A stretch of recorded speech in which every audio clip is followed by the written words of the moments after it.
브라질이 모로코와의 월드컵 첫 경기에서 기대했던 승리를 가져오지 못했다. 우승 후보로 강하게 거론되던 팀이 출발선에서부터 삐끗하면서 팀 전체의 분위기 역시 무겁게 가라앉는 모습이다. 특히 이번 대회는 브라질에게 어느 때보다도 중요한 의미를 지닌다. 팬들 사이에서는 오래전부터 이어져 온 하나의 믿음이 존재한다. 바로 24년 주기 우승설이다. 1970년 멕시코 대회에서 정상에 올랐고 1994년 미국 대회에서도 우승을 차지했으며 2002년 한일 월드컵에서도 트로피를 들어 올렸다. 이 흐름이 정확히 24년 간격으로 반복되어 왔다는 점에서 올해가 다시 우승 타이밍이라는 기대가 커지고 있다. 이 때문에 브라질 팬들의 기대치는 그 어느 때보다 높다. 월드컵이라는 무대에서 가장 먼저 떠오르는 국가를 꼽으라면 많은 사람들이 브라질을 말한다. 모든 본선 무대를 빠짐없이 밟아온 유일한 국가이며 통산 최다 우승 기록도 보유하고 있다. 무려 5차례나 세계 정상에 오른 팀이다. 그러나 최근 흐름은 과거의 영광과는 거리가 있다. 2002년 이후 단 한 번도 결승 무대에 오르지 못했고 2018년에는 벨기에, 2022년에는 크로아티아에게 막히며 모두 8강에서 멈춰섰다. 이번 대회로 오는 과정 역시 순탄하지 않았다. 예선 기간 동안 지휘봉을 잡은 감독만 3명이 바뀌었고 경기력 역시 안정감을 보여주지 못했다. 남미 예선에서도 5위라는 다소 낯선 성적으로 간신히 본선에 합류했다. 브라질답지 않은 흐름이라는 평가가 나올 수밖에 없는 이유다. 여기에 더해 직전 월드컵에서 메시가 이끄는 아르헨티나가 우승을 차지하면서 자존심에도 큰 자극이 더해졌다. 이제 브라질에게 이번 대회는 단순한 도전이 아니라 반드시 결과를 만들어야 하는 무대가 됐다. 특히 칼렐로 안첼로티 체제라는 새로운 지도 구성이 눈에 띈다. 약 60년 만에 처음으로 외국인 감독이 팀을 이끄는 상황 속에서 24년 주기설을 현실로 만들 수 있을지가 핵심 관전 포인트다. 동시에 컨디션과 부상 문제로 여전히 불확실성이 남아있는 네이마르가 팀을 다시 정상으로 이끌 수 있을지도 중요한 변수다. 첫 경기 실점 장면 역시 아쉬움이 컸다. 측면에서 브라임 디아스에게 연결되는 패스가 너무 쉽게 이어졌고 그 순간 주변에 3명의 수비가 있었음에도 압박이 제대로 이루어지지 않았다.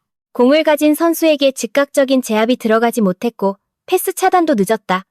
이런 소극적인 대응이 결국 실점으로 이어졌다. 중원에서도 문제는 반복됐다.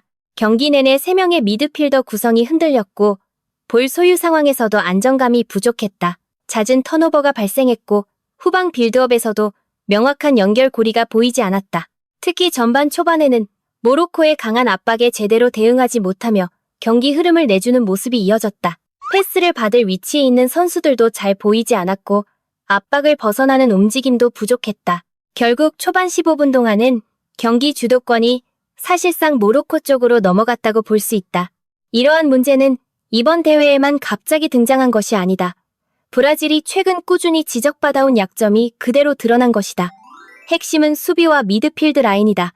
수비 라인을 보면 중앙 조합 자체는 여전히 강력하다. 마르키뉴스와 가브리엘 마갈량이스는 유럽 무대에서도 검증된 센터백 듀오다. 서로 다른 발을 사용하는 조합으로 밸런스도 좋고 전체 참가국 기준으로 봐도 최상위 수준의 센터백 조합으로 평가된다. 골키퍼 역시 알리송이 버티고 있고 에데르송이라는 훌륭한 백업까지 존재한다. 하지만 문제는 측면 수비다. 과거 브라질은 풀백 강국으로 불리던 시절이 있었다. 카푸, 카를로스, 마이콘, 다니 알베스, 마르셀로 같은 전설적인 자원들이 시대를 대표했다. 그러나 현재는 그 계보가 끊긴 상태다. 다닐로와 알렉스 산드루는 여전히 좋은 선수지만 이미 30대 중반에 접어든 상황이고 더글라스 산투스 역시 30대 초반이다. 전체 수비진 평균 연령이 31세에 달한다는 점도 부담이다.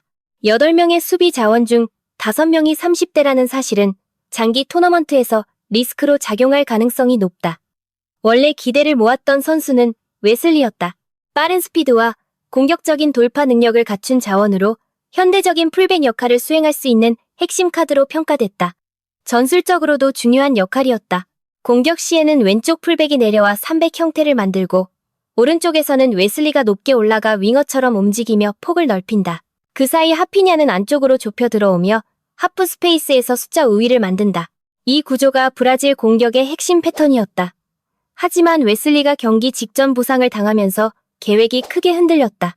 대체 자원으로 투입된 선수들은 전혀 다른 스타일이었다. 다닐루는 경험은 많지만 예전처럼 폭발적인 활동량을 기대하기 어렵고 풀백 본연의 공격성을 유지하기도 쉽지 않다. 본래 센터백 성향이 강한 선수들에게 동일한 역할을 요구하는 데에도 한계가 있다. 결과적으로 측면에서 폭을 만들고 공격 숫자를 늘리는 구조가 약화됐다. 실제 경기에서도 오른쪽 공격 전개가 급격히 줄어드는 모습이 나타났다. 이바네즈가 풀백으로 나섰지만 익숙하지 않은 포지션에서 웨슬리와 같은 영향력을 보여주기에는 무리가 있었다. 전반에는 상대 측면 선수에게 밀리는 장면도 여러 차례 나왔다. 후반 시작과 동시에 다닐루가 다시 투입됐지만 그는 안정적인 수비 유지에 집중하며 공격 가담을 최소화했다. 결국 웨슬리의 이탈은 단순한 선수 한 명의 공백이 아니라 팀이 구축하던 공격 구조 전체가 흔들리는 결과로 이어졌다. 중원 역시 완전한 안정과는 거리가 있다. 핵심 조합은 카세미로와 브루누 기마랑이스다. 두 선수 모두 각자의 클럽에서 핵심 역할을 수행하고 있다. 기마랑이스는 뉴캐슬에서 중심축으로 활약하고 있고 카세미로 역시 한때 하락세라는 평가를 뒤집고 다시 경기력을 끌어올렸다. 심지어 이번 시즌에는 골까지 기록하며 존재감을 보여주고 있다. 하지만 문제는 나이다. 카세미루는 이미 34세에 접어들었고 단기 토너먼트에서는 백업 자원이 필수다. 그러나 대체 자원으로 꼽히는 선수들도 30대 초반이다. 체력과 경기 운영 측면에서 부담이 누적될 수밖에 없다. 최근 평가전에서도 공통된 문제점이 드러났다. 하피냐나 기마랑이스처럼 개인 돌파 능력은 뛰어난 선수들이 있지만 90분 전체를 조율하며 중심을 잡아줄 미드필더는 부족하다는 평가다. 전방이 지나치게 올라가면 중원은 비게 되고 결국 카세미로 혼자 많은 공간을 커버해야 하는 구조가 된다. 이로 인해 전방과 후방의 간격이 벌어지고 팀이 분리되는 장면이 반복되고 있다. 브라질이 구조적으로 중원에서 불안해질 수밖에 없는 이유는 명확하다. 현재 안첼로티 감독의 전술은 공격적인 성향의 선수들을 10번 역할, 즉 공격형 미드필더 자리에 배치하는 방식으로 설계되어 있다. 이 경우 앞선에는 사실상 4명의 공격 자원이 동시에 배치되지만 그 뒤를 바치는 중원은 투볼란치 2명에게 집중된다.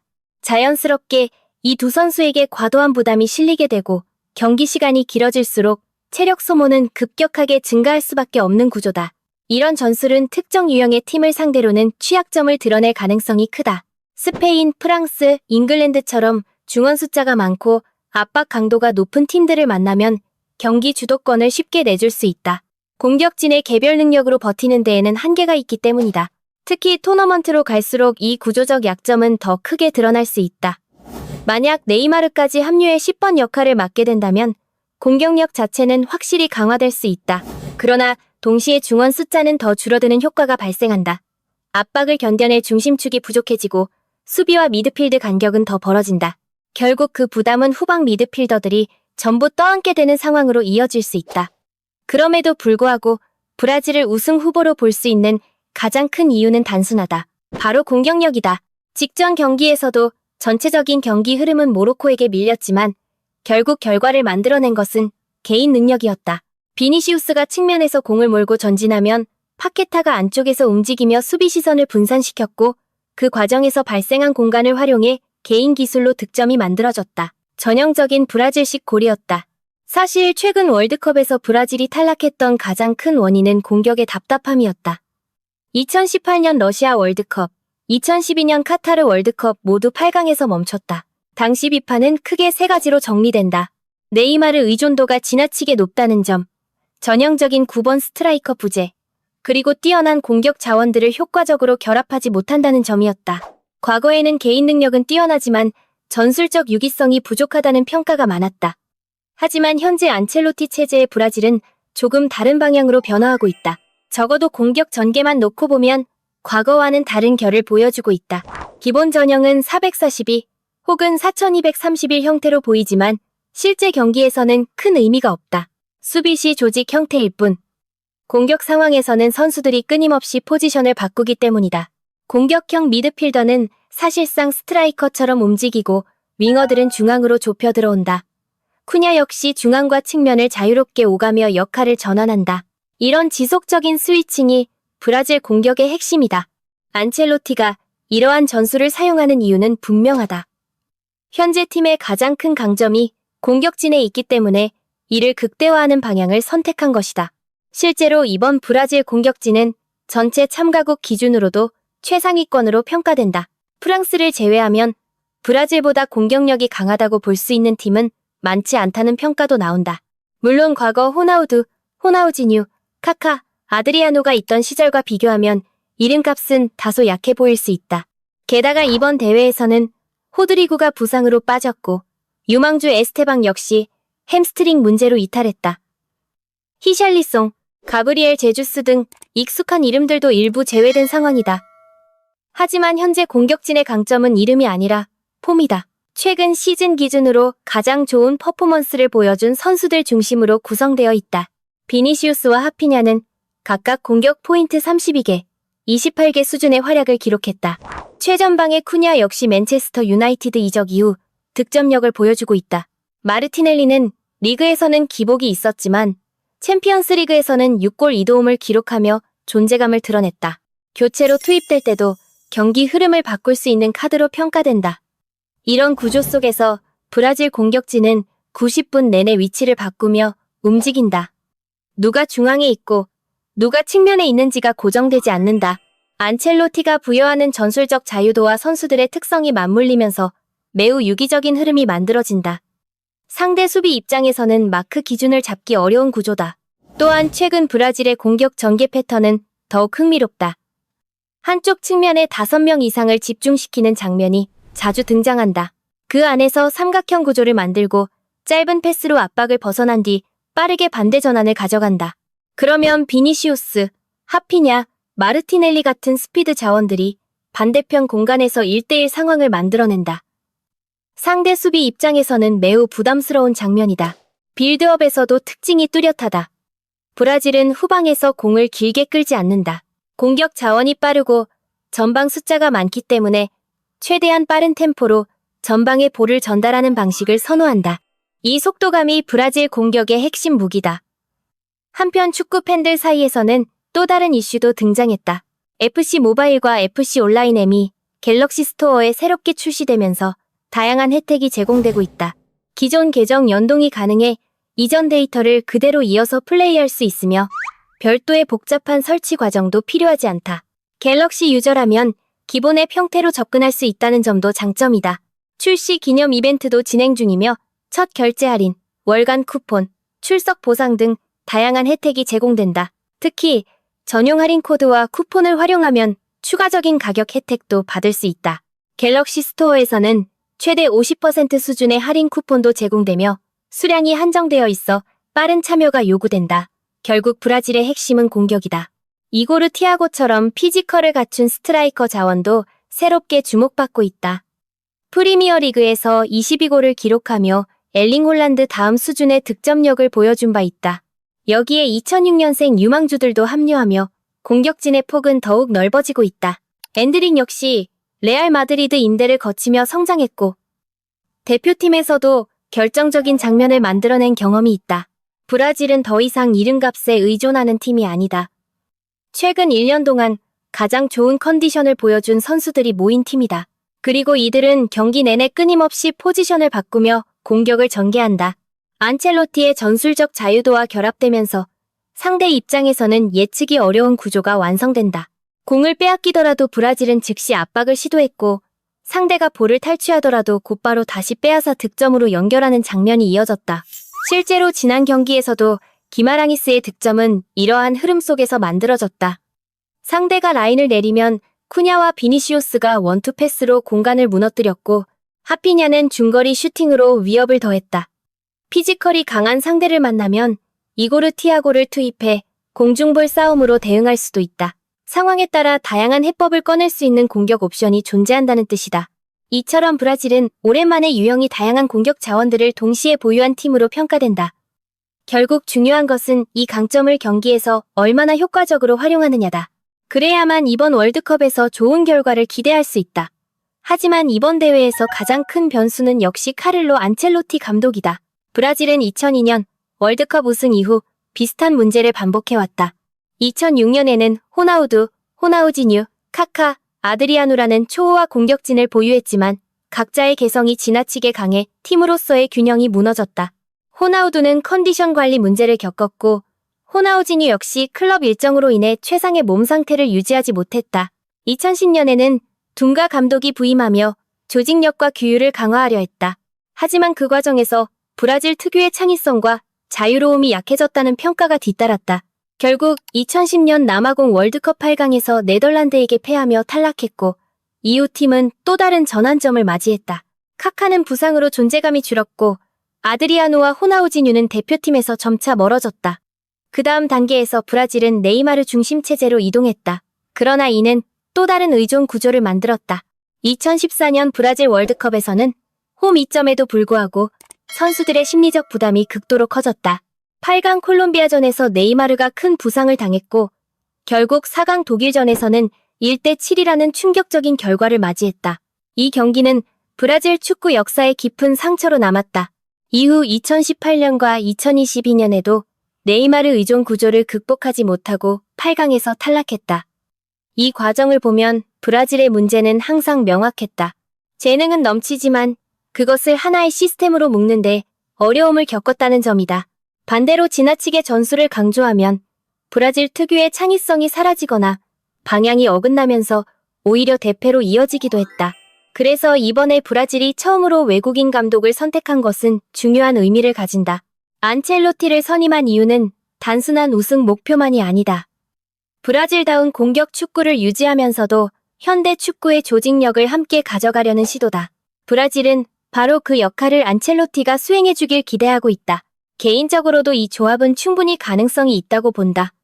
브라질은 스타 선수 관리가 매우 중요한 팀이고 안첼로티는 그 분야에서 세계 최고 수준의 감독이다. 그는 이미 수많은 스타 선수들을 다뤄본 경험이 있다. 밀란 시절에는 카카를 발롱도르로 이끌었고 카세미루, 비니시우스, 호드리구, 밀리탄 같은 선수들도 지도했다. 에버튼 시절에는 히샬리송까지 함께했다. 브라질 선수 경험만 해도 30명이 넘는다. 일각에서는 안첼로티가 전술적 디테일이 부족한 감독이라는 평가도 있다. 선수들에게 자유를 주는 스타일이라는 비판이다.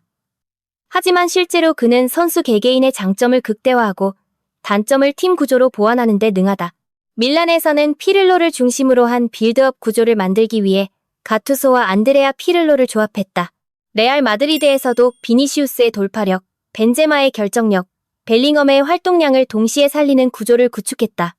브라질이 반복해온 문제도 결국 비슷하다. 재능은 넘치지만 따로 움직이면 공격이 단절된다. 여기에 또 하나 중요한 요소는 멘탈이다. 브라질은 2002년 이후 단 한 번도 월드컵 결승에 오르지 못했다. 큰 무대에서의 압박을 어떻게 극복하느냐가 핵심이다. 이 부분에서 안첼로티는 강점을 가진다. 그는 챔피언스리그 최다 우승 감독이자 최다 결승 진출 경험을 가진 지도자다. 단기 토너먼트에서 승리하는 방법을 누구보다 잘 알고 있다. 또한 경기 흐름을 바꾸는 용병술에도 능하다. 실제로 2014년 챔피언스리그에서는 교체로 투입된 호셀로가 극적인 골을 기록하며 팀을 결승으로 이끈 사례도 있다. 이처럼 상황에 맞는 카드를 즉각적으로 꺼내는 능력이 그의 핵심 강점이다. 현재 브라질처럼 다양한 공격 자원을 보유한 팀에서는 특히 효과적일 수 있다. 최근 경기에서도 이러한 특징이 드러났다. 모로코가 강한 압박으로 브라질을 흔들었지만 안첼로티는 후반 시작과 동시에 변화를 줬다. 파비뉴를 투입해 중원 안정감을 확보했고 하피냐의 위치를 조정해 공격 균형을 맞췄다. 풀백의 전진을 줄이고 후방 숫자를 늘리면서 빌드업 안정성을 회복했다. 그 결과 모로코의 압박을 점차 벗어나기 시작했다. 이런 판단력은 안첼로티의 가장 큰 무기다. 상대가 무엇을 문제로 삼고 있는지 빠르게 파악하고 즉시 해결책을 경기 안에서 만들어낸다. 하지만 과제도 분명하다. 아무리 공격을 자유롭게 풀어줘도 그 기반에는 안정적인 중원과 수비 구조가 필요하다. 현재 브라질은 후방 안정성이 완벽하지 않다. 또한 월드컵을 준비한 시간이 길지 않았기 때문에 조직 완성도에도 한계가 있다. 결국 핵심은 안첼로티가 남은 시간 동안 얼마나 빠르게 팀의 균형을 잡느냐다. 이것이 브라질 우승 여부를 결정짓는 가장 중요한 요소다. 여전히 네이마르를 둘러싼 논쟁도 존재한다. 1차전 출전 여부와 관계없이 그의 존재 의미는 분명하다. 그는 팀의 상징이자 정신적 중심이다. 아르헨티나가 메시를 중심으로 하나로 뭉쳤던 것처럼 브라질에게도 네이마르는 서사의 중심이다. 이번 대회는 그의 마지막 월드컵 도전이라는 의미까지 더해져 있다. 그는 누구보다 월드컵 우승을 갈망해온 선수다. 컨페더레이션스컵 외에는 대표팀에서 주요 트로피가 없다. 복귀 이후 눈물을 보였던 장면은 그의 간절함을 상징한다. 이런 감정적 요소는 브라질처럼 분위기에 영향을 많이 받는 팀에서 큰 힘이 될 수 있다. 라커룸에서도 그의 존재는 중요하다. 팀을 하나로 묶는 역할을 수행할 수 있기 때문이다. 결국 이번 브라질의 성패는 두 가지로 결정된다. 안첼로티가 팀을 얼마나 안정적으로 완성하느냐, 그리고 네이마르를 중심으로 선수단이 얼마나 하나로 결속되느냐다. 이 두 요소가 맞물리면 브라질은 다시 우승 후보로 올라설 수 있다. 반대로 균형이 무너진다면 지난 대회들과 같은 조기 탈락의 가능성도 충분하다. 여러분은 어떻게 생각하는가? 이번 브라질은 과연 우승까지 도달할 수 있을까? 의견이 있다면 함께 이야기해보자.